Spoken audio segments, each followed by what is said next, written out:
Hello বন্ধুরা,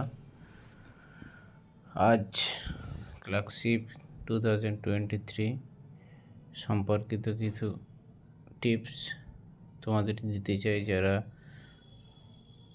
ডিসেম্বরে মেন্সে জন্য প্রিপারেশন নিচ্ছ।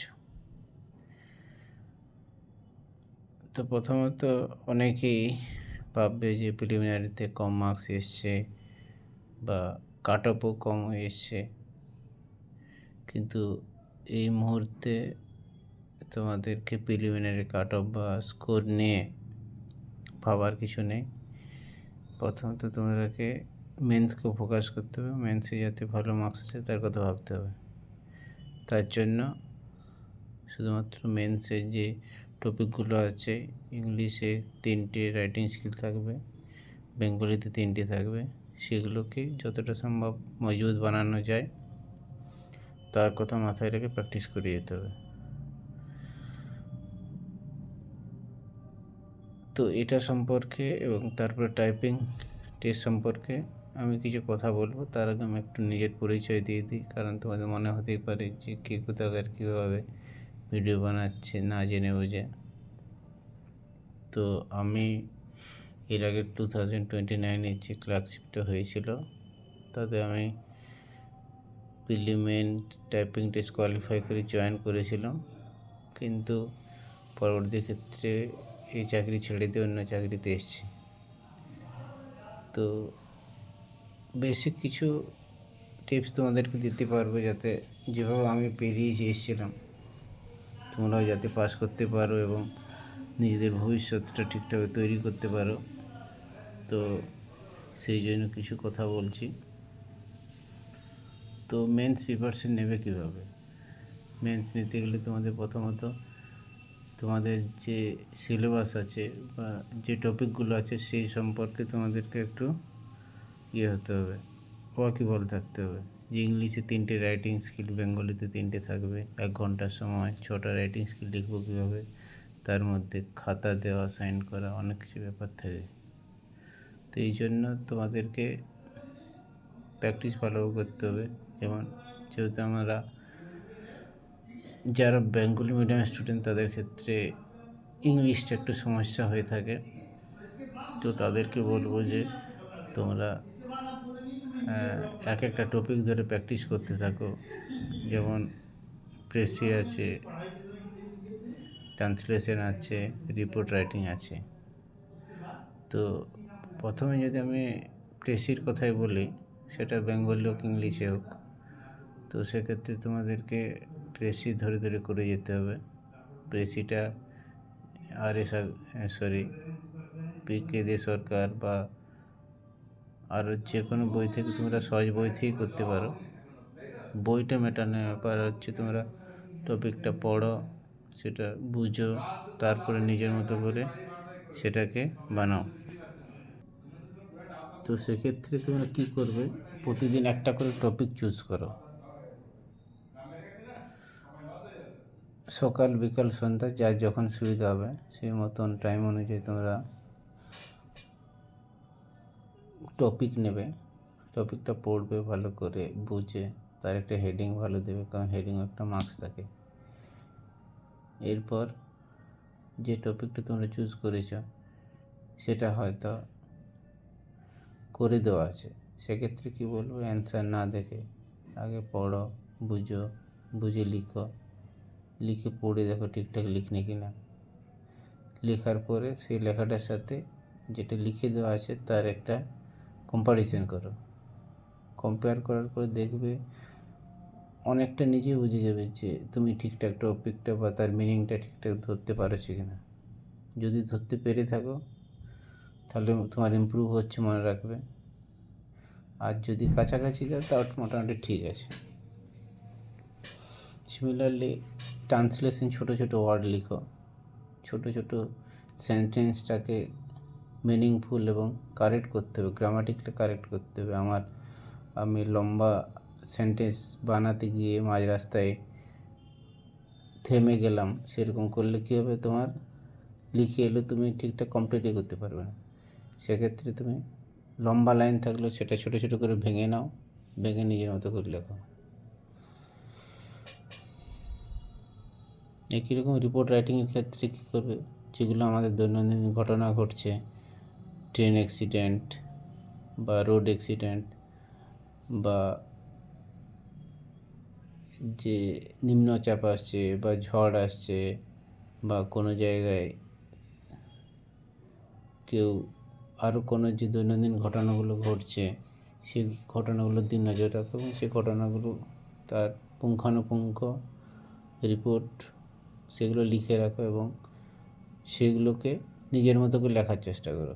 এবং রেগুলার একটা ইংলিশ, একটা বেঙ্গলি, রেগুলার না হলেও সপ্তাহে হয়তো একটা ইংলিশ নিলে, বাংলা পেপার 2-3টে নিলে সেগুলো পড়ো, সেগুলো লেখার চেষ্টা করো। এরকমভাবে এগিয়ে যেতে হবে।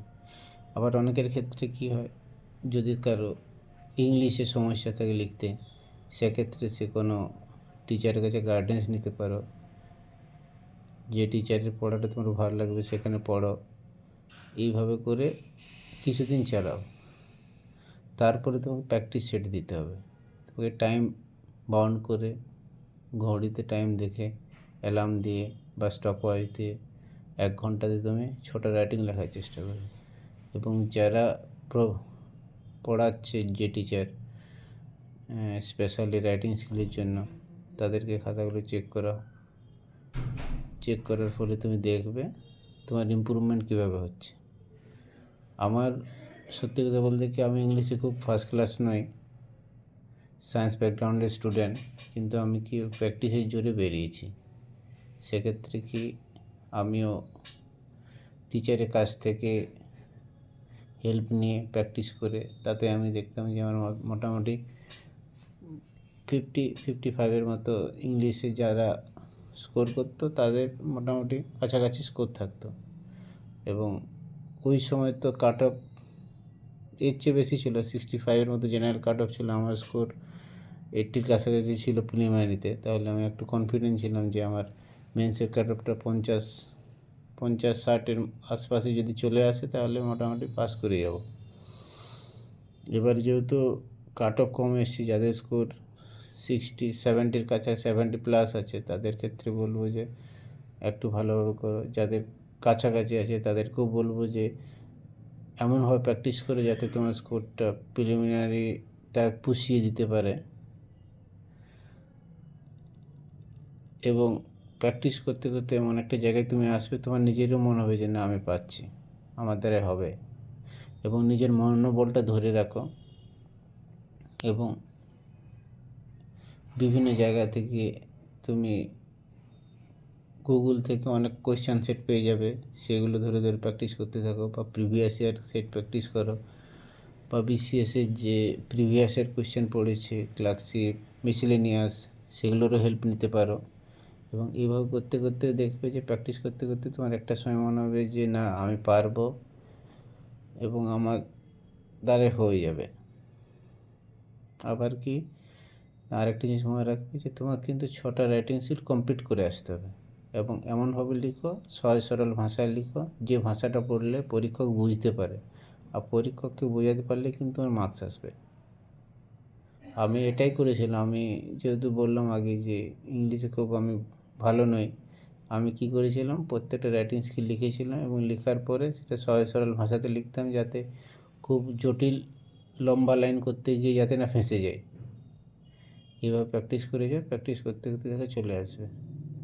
এরপরে যদি মেন্সের পরীক্ষা ভালো হয়ে যায়, দেখছো যে মোটামুটি আমার 120+ স্কোর হয়ে যাচ্ছে, এবারে যদি প্রিলিমিনারি কাট অফ কম হয়েছে, তাহলে আগেরবারে যেমন তোমার 135+ ইউআর কাট অফ ছিল, তাহলে এবারে কিন্তু তোমার কাট অফটা 120 থেকে 25-এর মধ্যে পাশাপাশি থাকতে পারে। তাহলে সেক্ষেত্রে বলবো যে যারা ডিসেম্বরে মেন্স দেওয়ার পরে যদি দেখো যে আমার এক্সামটা ঠিকঠাকই হয়েছে, তাহলে সেক্ষেত্রে সে টাইপিং টেস্ট প্র্যাকটিস করতে শুরু করে দেবে। টাইপিং টেস্টের ক্ষেত্রে অনেকে ভাববে যে কম্পিউটার নেই, কীভাবে করবো, এই নয়।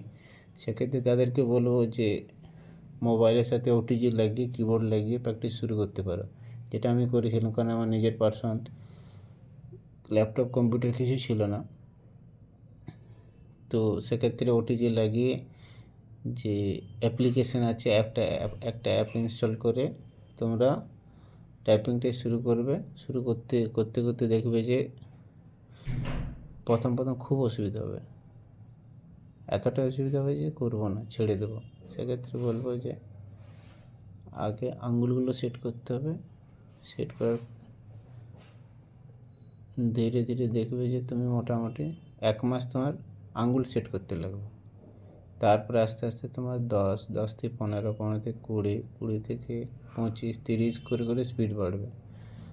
আমি যখন প্র্যাকটিস কমপ্লিট হয়ে গিয়েছিল, আমার স্পিড ছিল মোটামুটি, আমাদের তো তোমার হার্ড কপিতে হয়েছে, সফট কপিতে হয়েছিল, তাহলে সেক্ষেত্রে আমি 200টা ওয়ার্ড থাকবে, 200টা ওয়ার্ড আমি মোটামুটি একবার রিপিট করেছিলাম, মানে 400টা ওয়ার্ড করেছিলাম, মানে স্পিডটা 40 ওয়ার্ড পার মিনিট নিয়ে চলে এসেছিলাম। এবং এটা শুধুমাত্র আমি কম্পিউটারে করে না, ফোন, ওটিজি উইথ কিবোর্ড। তাহলে তোমরা এভাবে করলে কিন্তু তোমাদের ঠিকঠাক করে আমার মনে হয় চলে আসবে। তাহলে এখানে আমি একটা জিনিস বলবো যে আমি প্রিলিমিনারি, মেন এবং টাইপিং টেস্ট পুরো প্রসেসটাতে পেরিয়ে এসেছি। শুধুমাত্র চেষ্টা ছিলই অবশ্যই, তার সাথে হয়তো লাক কিছুটা সাথ দিয়েছে, কারণ রাইটিং স্কোরটা তোমার অনেকটা টিচারের উপর ডিপেন্ড করে। কিন্তু অবশ্যই তোমাকে লিখে আসতে ভালো হবে। যদি না লিখে আসতে পারো সেক্ষেত্রে তোমার তুমি ঠিকঠাক স্কোর হবে না। আর টাইপিংটাতে তোমার হাতেই আছে। তাহলে মেন্স ভালো হয়ে থাকলে ভালোভাবে টাইপিং করতে থাকো। আর যদি কিছু আমি হেল্প করতে পারি কমেন্ট করে জানাতে পারো। আর যেহেতু আমি 1-2 এর আগে ইউটিউবে ভিডিও বানিয়েছি, কিন্তু এটা আমার এই সংক্রান্ত ফার্স্ট ভিডিও, সুতরাং অনেক কিছু আমার এরর থাকতে পারে, সেক্ষেত্রে আমি ক্ষমা চেয়ে নিচ্ছি আগের থেকে।